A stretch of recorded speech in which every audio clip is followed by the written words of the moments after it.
네, 여러분 안녕하세요. 꽃변 인사드립니다. 오늘도 AI 법정 계속됩니다. 오늘 질문은 사이비 교주의 비행을 알면서도 이에 동조하는 행위는 어떤 법에 저촉되는가? AI의 답변입니다. 사이비 교주의 비행을 알면서도 이에 동조하는 행위는 여러 법적 측면에서 문제를 일으킬 수 있습니다. 공범 법리, 교주의 비행이 법적으로 처벌받을 수 있는 행위일 경우 이에 동조하는 것은 공범으로 간주될 수 있습니다. 즉 범죄를 함께 하거나 범죄를 도운 것으로 인정받을 수 있습니다. 측근 3인방 10% 20% 리베이트, 그들이 과연 신으로 알고 있다면 그 리베이트를 챙길 수 있겠는가? 결국 그가 신이 아니라는 것을 알고 있다는 얘기고 자신의 영리를 위해서 함께 공모하고 있다는 얘기가 되는 거죠. 이건 공범으로 간주가 될 수 있다고 하는 것입니다. 사기 및 사기 혐의. 사이비 교주가 헌신자들에게 잘못된 정보를 제공하여 재산을 착취하거나 사기를 저질렀다면 이를 알고도 동조하는 행위는 사기 방조로 간주될 수 있습니다. 자, 그 우유가 썩는다는 거 그 사람들이 모르겠습니까? 또 그 물이 그냥 평범한 수돗물만도 못한 그런 물이라는 것을 그들이 모르겠습니까? 그 파이프라인 공사를 그 사람들이 했잖아요. 그러면 그 전체적인 공모자들이 되는 겁니다. 이런 것을 법에서는 사기 방조로 규정하고 있어요. 범죄 피해자에 대한 책임, 동조한 경우 사이비 교주가 저지른 범죄로 인해서 피해를 입은 이들이 그 방조자들에게 책임을 물을 수 있습니다.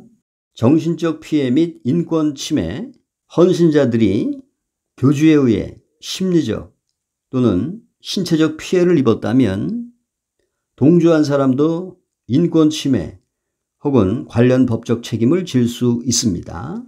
자, 치료의 시기를 놓쳐서 사망하는 간암 환자, 위암 환자가 있었고요. 오래된 우유를 마시고 사망하는 사람이 있었고 구급차를 타면 살 수 있었던 사람이 그것을 타지 못하게 됨으로써 사망에 이르는 사건이 있었고요. 구급차를 돌려보내고 그 사람을 돌봤었던 의사와 또 식사가 있었습니다. 그들 모두 동조자가 되는 겁니다.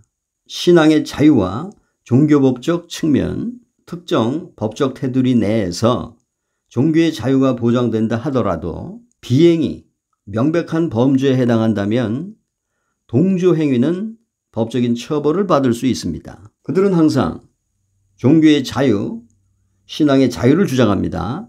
그러나 이에 대해서 법은 명백하게 밝히고 있어요.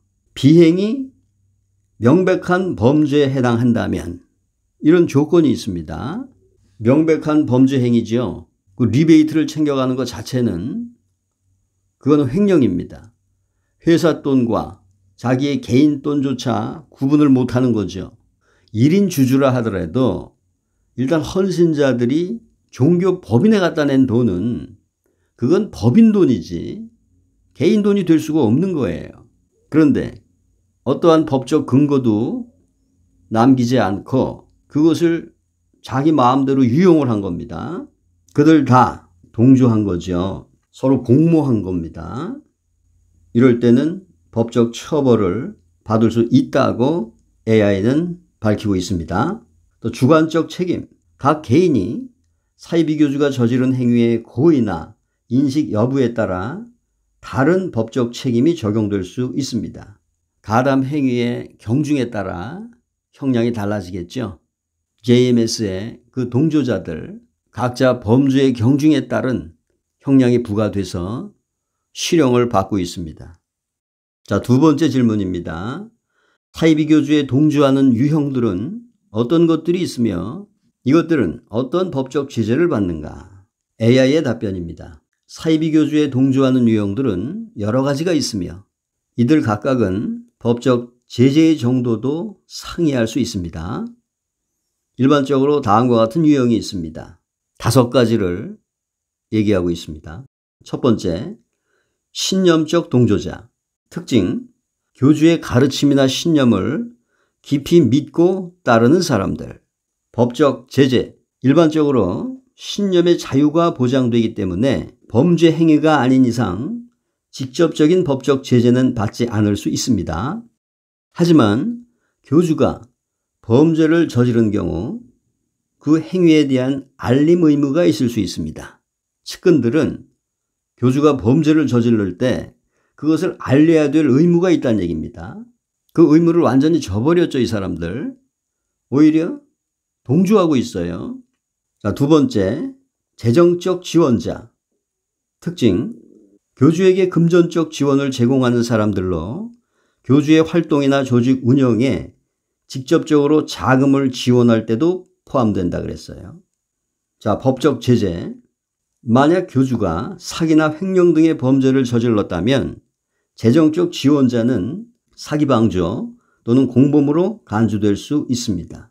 제가 있었던 3개월 동안 실제로 목격했었던 예 하나를 선언하겠습니다. 자, 헌신자 한 사람이 낚여서 옵니다. 그 사람에게서 돈을 빼내는 뚜쟁이가 있어요. 이 뚜쟁이의 방식이 이렇습니다.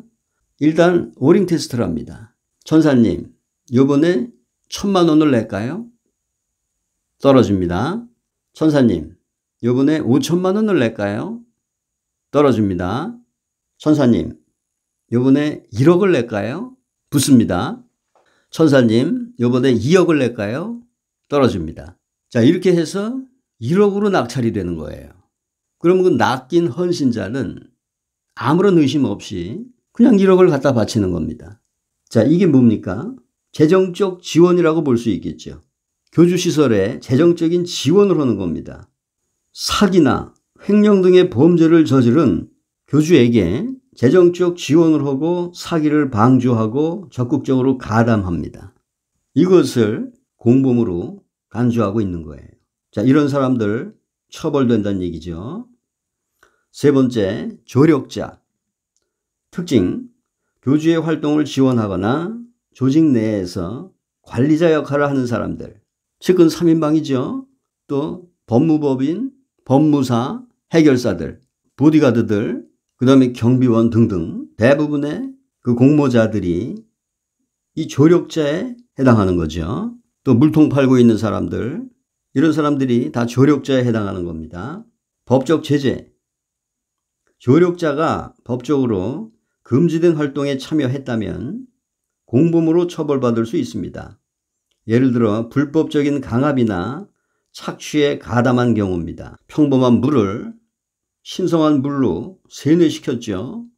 그리고 그 물을 떠갈 목적으로 물통을 팔고 있다는 얘기입니다. 결국 물을 판매하는 거죠.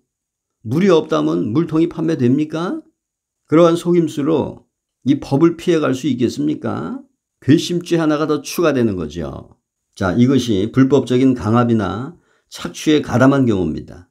강압이죠. 수돗물만도 못한 평범한 물을 지금 세뇌시켜서 강제로 팔면서 사람들의 금품과 영혼을 착취하고 있는 겁니다. 네 번째, 피해자 역할 주도자. 특징, 다른 헌신자들을 설득하거나 교주를 옹호하는 행위를 하며 새로운 헌신자를 모집하기도 하는 사람들, 그 동조하는 유튜버들, 영성센터장들 다 여기에 해당하는 거죠. 법적 체제. 이들이 교주의 불법 행위를 알고도 동조하여 모집 활동을 했다면 법적 책임을 질 수 있습니다. 근데 현실은 지금 모집 활동을 해서 인원을 모집하면은 오히려 리베이트를 받고 있죠.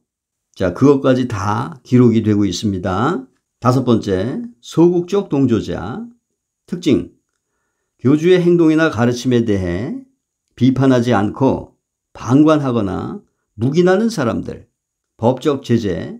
이러한 유형은 법적 책임을 묻기 어렵지만 교주가 범죄를 저질렀다는 것을 알고 있었을 경우 도의적 비난과 함께 사회적 책임을 질 수 있습니다.